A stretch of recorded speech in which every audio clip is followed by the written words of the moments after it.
నాగుల చవితి కదా. ఎందుకు చేస్తాము నాగుల చవితి అంటే, నిన్నటి రోజున మనము అమావాస్య రోజుని నరక చతుర్దశి చేసుకున్నాం. నరక చతుర్దశి చేసుకున్నాం. దీపావళి రోజుని దీపాలు వెలిగించుకున్నాం. అంటే నరక చతుర్దశి రోజుని మనలో ఉన్న కామ క్రోధ లోభ మోహ మద మత్సర్యాలను అనే అరిషడ్ వర్గాలని రూపుమాపుకున్నాము. రాక్షసుల్ని చంపుకున్నాం. ఓకే. తర్వాత మర్నాడు దీపాన్ని వెలిగించుకున్నాం. ఆ దీపం ఏంటి? జ్ఞాన దీపము. నాలో ఇప్పటి వరకు నేను మనస్సుని అనుకుని ఈ కామ క్రోధ లోభ మోహ మదమసిన అరిషడ్ వర్గాల్ని తీసుకుని వాటితో జీవిస్తూ నన్ను నేను మర్చిపోయాను. కాబట్టి వాటిని అంతమొందించాను. అంతమొందించి జ్ఞాన దీపాన్ని ప్రజ్వలన చేసుకున్నాను. జ్ఞానం అంటే ఏమిటి? నేను ఈ శరీరాన్ని కాదు, నేను మనసుని కాదు, నేను బుద్ధిని కాదు, నేను చిత్తాన్ని కాదు, నేను అహంకారాన్ని కాదు, నేను ఏదీ కాదు, నేను అదే నేను అన్న జ్ఞానంతో ఉండడమే జ్ఞాన దీపాన్ని ప్రజ్వలింపజేసుకున్నాము. ఓకే. ఇప్పుడు దీపావళి నుంచి నాగుల చవితికి ఎన్ని రోజులు?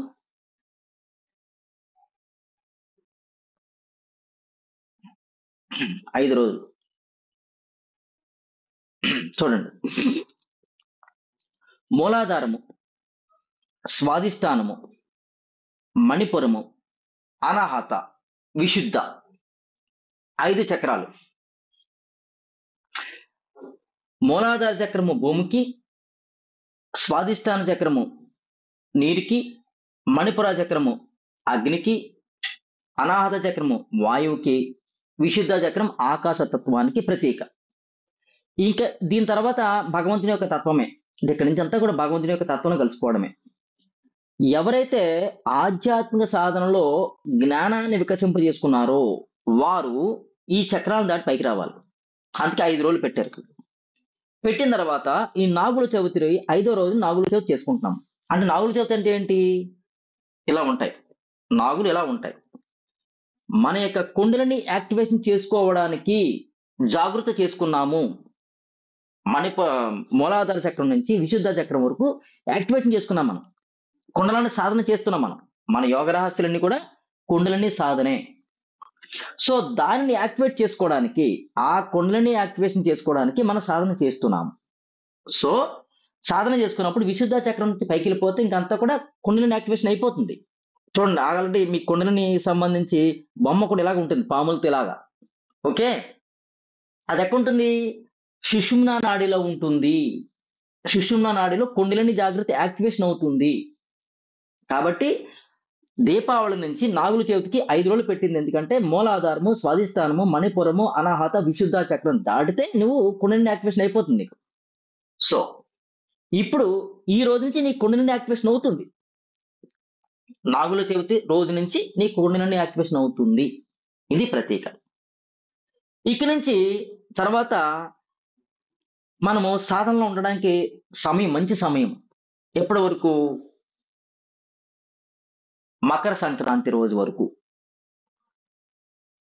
ఈ 3 నెలల్లో మనకి వేడి ఉండదు, ఎండ ఎక్కువ ఉండదు, వర్షం ఉండదు, చల్లగా ఉంటుంది. శీతాకాలంలో సాధన చేసుకోవడానికి అద్భుతమైన సమయము.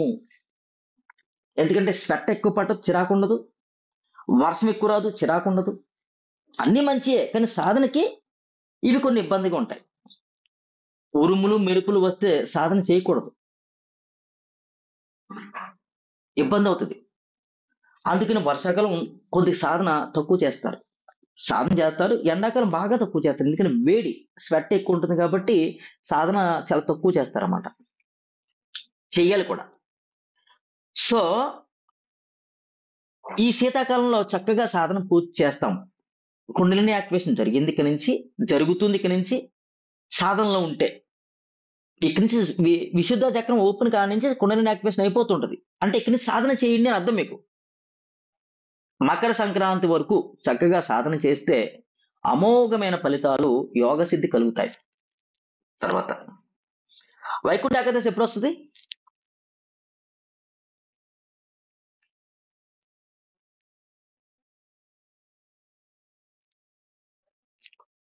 ఐడియా ఉందా?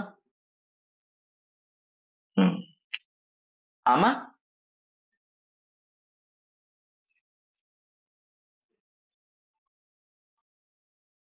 సరే, మంత్ ఓకే, మంత్ నాకైతే గుర్తులేదు. సరే, వైకుంఠ ఆ డిసెంబర్ ఎండింగ్ నుంచి జనవరి ఫిబ్రవరి మధ్యలో వస్తుంది. సరే. ఆ, ఇప్పుడు ఈ సాధన నిమిత్తం ఏమవుతుందంటే, వైకుంఠ ఏకాదశి రోజుని వెంకన్న బాబుకి ఉత్తర ద్వారం ఓపెన్ చేస్తారట. మహావిష్ణువుకి వెంకన్న బాబు కనకూడదు, అక్కడ చేస్తారు. మహావిష్ణువు తీసుకుందాం. మహావిష్ణువుకి వైకుంఠ ద్వారం ఓపెన్ చేస్తారట, ఉత్తర ద్వారం ఓపెన్ చేస్తారట. సో ఈ సాధన చేసిన వాడు చక్కగా వైకుంఠంలోకి వెళ్ళిపోతాడు. వైకుంఠ ఏకాదశి రోజుని వైకుంఠంలోకి వెళ్ళిపోతాడు అనమాట.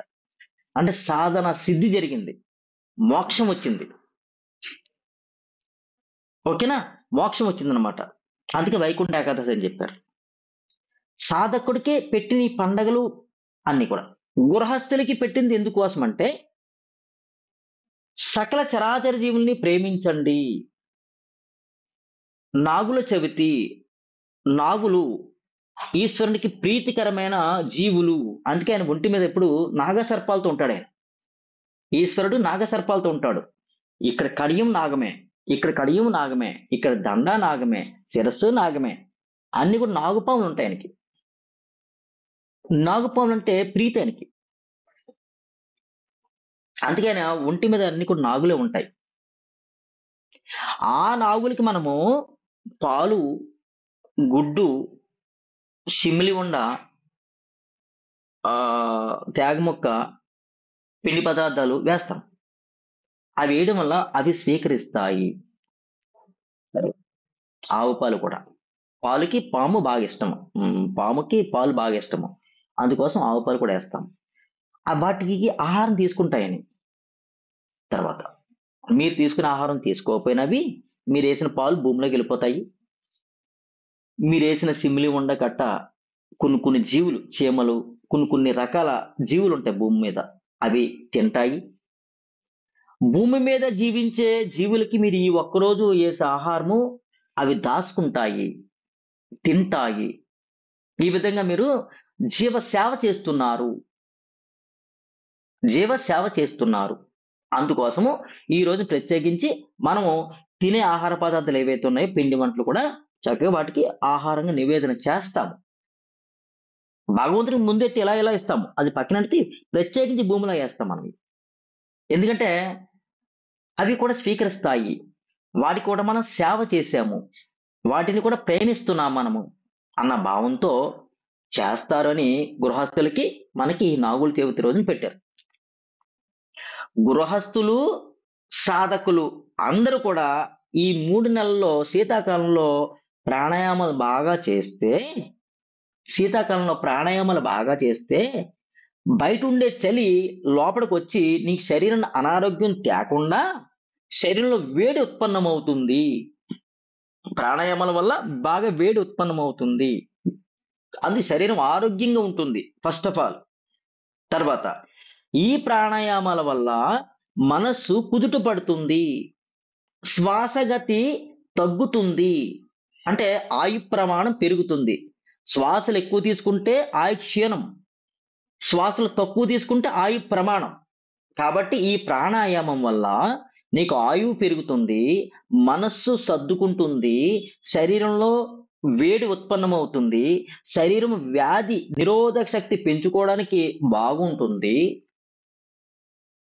కాబట్టి ఈ 3 నెలలు సాధనకి మంచి సమయము. అందుకని మనకి దీపావళి తర్వాత నాగుల చవితి వచ్చింది, కారణం అది. కొండలన్నీ యాక్టివేషన్ చేసుకోవడానికి బాగుంటుంది. మామూలు గృహస్థులుగా ఉన్న మనమందరం కూడా అన్ని జీవుల్ని ప్రేమించాలి, జీవులకి సేవ చేయాలి అన్న ఉద్దేశంతో మనము చక్కగా పాలేసుకుంటున్నాము, నువ్వులు ఉండల కట్ట పెడుతున్నాము. తర్వాత ఇక్కడి నుంచి ఈ నువ్వులు ఉండ మీరు తీసుకోవడం వల్ల, నువ్వులు పోషకాహారము, శరీరంలో వేడిని ఉత్పత్తి చేస్తుంది, శరీరంలో వ్యాధి నిరోధక శక్తిని పెంచుతుంది. ఈ నువ్వుల ఉండ తీసుకోవడం వల్ల చాలా మంచిది కూడా. కాబట్టి చక్కగా నాగుల చవితి ఆనందంగా జరుపుకోండి. పుట్టలో పాలేసినప్పుడు జాగ్రత్త చూసుకుని వెళ్ళండి, అక్కడ ముళ్ళు కట్ట ఉంటాయి, జాగ్రత్త చూసుకుని వెళ్ళండి. హరే కృష్ణ. రైట్.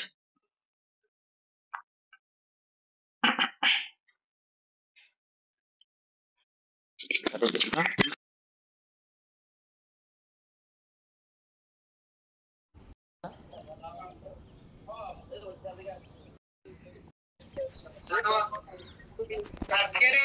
మ్యూట్ లోకి వెళ్ళరా ప్లీజ్.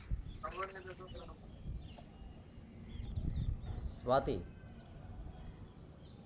గురూజీ చెప్పుమా, నీకు ఇస్తుంది శరీరం ఎలా స్వాతి ఉంది? మీరు చెప్పేది. అదే గురూజీ, నాకు బాగా ఒళ్ళు నొప్పులు కాళ్ళ నొప్పులు ఉండే గురూజీ. డైలీ హీలింగ్ చేసుకుంటున్నాను వాటికి. ఈయనకి గ్యాస్ట్రిక్ అదే గ్యాస్ ట్రబుల్ ఉండేది కదా గురూజీ, రోజు ప్రహ్లాదలో పెడుతున్నాను. చాలా వరకు నయమైంది గురూజీ. మీ వారు ప్రాక్టీస్ చేయడం లేదా? ప్రాణాయామాలు చేస్తున్నారు గురూజీ, హీలింగ్ చేయట్లేదు. ప్రాణాయామాలు అయితే చేస్తున్నారు అవి. ఓకే. ఆయన గ్యాస్ట్రిక్ సంబంధించి మణిపూర చక్రం ఫ్రంట్ బ్యాక్ బాగా క్లీన్ చేయి. సరే. స్టమక్లోకి వెళ్ళిపోయి మాలిన్యం తీసేసాయి. మాలిన్యం తీసి శక్తివంతం చేయడం వల్ల ఆయనకి గ్యాస్ ట్రబుల్ తగ్గుతుంది. తర్వాత మర్మథెరపీ క్లాస్ నేర్చుకున్నావు కదా? నేర్చుకున్నాను గురుజీ, కానీ క్లాస్ సరిగ్గా అటెండ్ అవ్వలేదు. ఒక క్లాస్ కే అటెండ్ అయ్యాను. మొన్న కూడా జరిగింది కదా, మెయిన్ పాయింట్స్ చూపించారు కదా, దానికి ఒకదానికే అటెండ్ అయ్యాను. సరే పర్లేదు. అందులో ఇంద్రవస్తి మరమ చేయి, కాళ్ళకి చేతులకి కూడా. ఆయనకి పొద్దున్న సాయంత్రం చేయి, నెమ్మది తగ్గుతుంటుంది. ఓకే గురూజీ. రైట్ తల్లి. Thank you Guruji.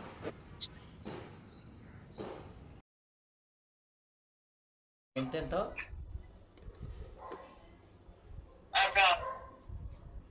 హరే కృష్ణ గురుజీ. మన ఆక్యుప్రెషర్ చెప్పు. హరే కృష్ణ గురుజీ, నేను అసలు ధ్యానంలోకి రాకముందు చాలా ఉండేటి గురుజీ, నాకు చాలా డిసీజెస్ ఉండేటివి. పిఎంసి పిరమిడ్ ధ్యానం మొదలు పెట్టిన తర్వాత చాలా తగ్గాయి, చాలా ఆల్మోస్ట్ ఇంక మొత్తం సెట్ అయిపోయాను. మళ్ళీ స్టార్ట్ అయినాయి గురుజీ, ఇంకా అసలు తగ్గట్లేదు అనమాట. నేను సరిగ్గా ధ్యానం చేయట్లేదా తెలీదు, నాకు తగ్గట్లేదా ఏంటా అనేది తెలియదు అనమాట. కరోనా సెకండ్ వేవ్ తర్వాత నుంచి అసలు మోకాళ్ళు, కాళ్ళు, చేతులు, సర్వైకల్ అన్ని ప్రాబ్లమ్స్ గురించి. వెయిట్ బాగా పెరిగిపోయాను అసలు. మెంటల్ గా అన్ని రకాలుగా కూడా ఫుల్ డౌన్ గురుజీ. ఇంకా అంటే లేసానా, పిల్లలకి కాస్త ఏదోటి అలా వండి పెట్టానా, అయిపోయింది అంతే. ఇంకా లేదు, ఇంకెన్నేళ్ళని ఇంక ఇలాగే ఉండాలి అని చెప్పేసి ఇంకా లోపల బాగా గట్టిగా అనుకున్నాను అనమాట. నాకు ఫిజికల్ గా ఒక గురువు కావాలి ఇంకా అని చెప్పేసి ఇంకా టెంపుల్కి వెళ్ళి ఒక 21 days ఇంకా దండం పెట్టుకొని వచ్చాను అనమాట. కరెక్ట్ గా అప్పటికి ఇంకా ఆక్యుప్రెషర్ వీటి క్లాసెస్ కోసం అని చెప్పేసి నేను వెతుకుతూ ఉన్నాను అనమాట గురించి, నేర్చుకుందాము అన్నట్టుగా. అప్పుడు మంజుల గారు మన క్లాస్ గురించి చెప్పారు గురించి. చెప్పిన తర్వాత మన క్లాస్ లో జాయిన్ అయిన తర్వాత ఆక్యుప్రెషర్ మర్మా చేసుకున్నన్ని రోజులు కొంచెం బాగుంది గురుజీ. మళ్ళీ తర్వాత మళ్ళీ కొంచెం చేసుకోలేదు, మళ్ళీ డౌన్ అయ్యాను. మళ్ళీ హీలింగ్ క్లాస్ అయిన తర్వాత నుంచి ఇంక ఓన్లీ హీలింగ్స్ ఒకటే చేసుకుంటున్నాను. ఇంకా నేను మిగతా అంతా చేసుకోవట్లేదు అనమాట. ఒక 60-70% చాలా సెట్ అయిపోయాను గురుజీ. అంటే బాడీ పెయిన్స్ ఏం లేవు ఇప్పుడు, నార్మల్ గా హెల్దీగా నార్మల్ పనులన్నీ చేసుకుంటున్నాను. కానీ కొంచెం ట్రావెల్ అయింది అనుకోండి గురుజీ, ఫుడ్ వాటర్ అన్ని మారిపోతాయి కదా, మళ్ళీ కొంచెం వెనక్కి వస్తున్నాను అనమాట. ఏదన్నా స్ట్రెస్ రిలేటెడ్ పని కానివ్వండి, కొంచెం అంటే రెగ్యులర్ గా చేసుకునేలాగా లేకపోతే నా డే అనేది మళ్ళీ కొంచెం వెనక్కి వస్తున్నాను. మళ్ళీ కొంచెం రొటీన్ లోకి రావడానికి కొంచెం టైం పడుతుంది గురుజీ. కొంచెం హరే కృష్ణ గురుజీ. చాలా తగ్గాయి గురుజీ ఇప్పుడు, కానీ ఇంకా అంటే 100% ఇంకా దేనికైనా సరే అంత రెడీ, ఎంత పని ఉన్నా కూడా నేను చేయగలుగుతాను అన్ని ఇదిలోకి రాలేదు గురుజీ. నార్మల్ నా రొటీన్ పనులు చాలా హ్యాపీగా చేసేసుకుంటున్నాను రోజు. హరే కృష్ణ గురుజీ. ఇప్పుడు అంటే నలుగురికి హీలింగ్స్ చెయ్యాలన్నా కూడా చేస్తున్నాను గురుజీ. నేను బాగున్నానంటే చేస్తున్నాను, మళ్ళీ నేను డౌన్ అయిపోతే కనుక చాలా ఇబ్బంది అయిపోతుంది అనమాట. హరే కృష్ణ గురుజీ. హరే కృష్ణ. ఓకే.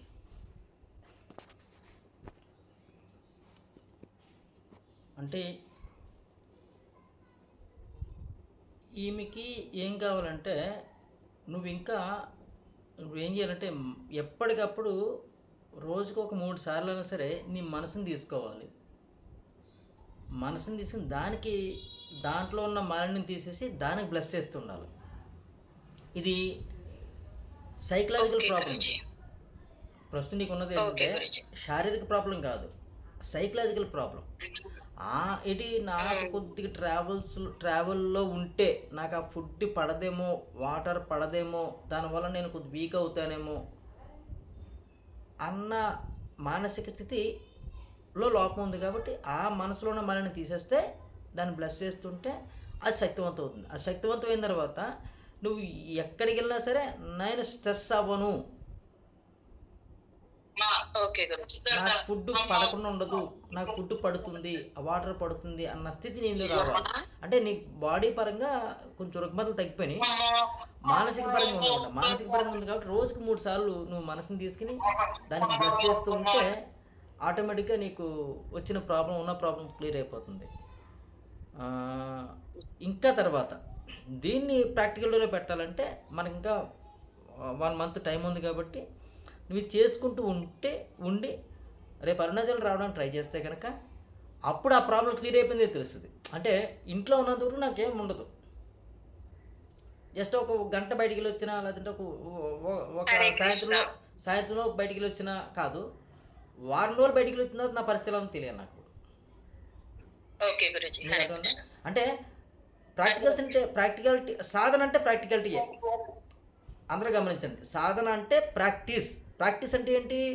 నాకు అంతే బాగుంది, అన్నీ బాగున్నప్పుడు హాయిగా నేను దైవాన్ని అంటుకుంటూ కూర్చుంటే కాదు. నా ముందుకు ఒక ప్రాబ్లం వచ్చింది, ఆ ప్రాబ్లం వచ్చినప్పుడు దాన్ని ఫేస్ చేసినప్పుడు నేను దెయ్యాన్న మనిషినా? దైవము, దెయ్యము, మనిషి 3 ఉంటాయి.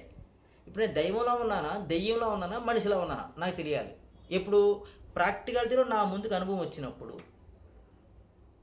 అంతవరకు నేను దైవాన్ని అంటాను. అందరికీ నేను చెప్తాను, నేను గురూజీ, నేను దైవాన్ని, నాకు ప్రేమ ఉంది, శాంతి ఉంది, క్షమతత్వం ఉంది, ఆనందం ఉంది, కోపం లేదని చెప్తుంటాను. సందర్భం వచ్చినప్పుడు తెలుస్తుంది నాకు. అట్లానా నీకున్న ప్రాబ్లం క్లియర్ అవ్వాలంటే అరుణాచలం రా, మీ హస్బెండ్ ఏదో రకంగా చూసుకోమను, ఆయన పనులు ఆయనకు ఉంటాయి, నువ్వు రా, నీకు అనుభవం వస్తుంది. అంటే ఆ సైకలాజికల్ ప్రాబ్లం పోయింది లేదు నాకు ఎలా తెలుస్తుంది? జస్ట్ గంట వెళ్ళి వచ్చాను లేదా, సాయంత్రంలో పెళ్ళి వచ్చాను లేదా, ఒక రోజు వెళ్ళి వచ్చాను లేదా, వారం రోజుల ట్రిప్లో నీకు తెలుస్తుంది నాకు ఇంకా ఉంది, లేదు నాకు లేదు, అప్పుడు తెలుస్తుంది. బాగా చెప్పానా? బాగా చెప్తారు గురుజీ. మా ఆయన అయితే ఇన్వాల్వ్ చేయను గురుజీ. ఇంకా వస్తే నేనే వస్తాను, ఇంకంతే. తెలియదు గురుజీ, అంతా మీ బ్లెస్సింగ్స్ గురుజీ.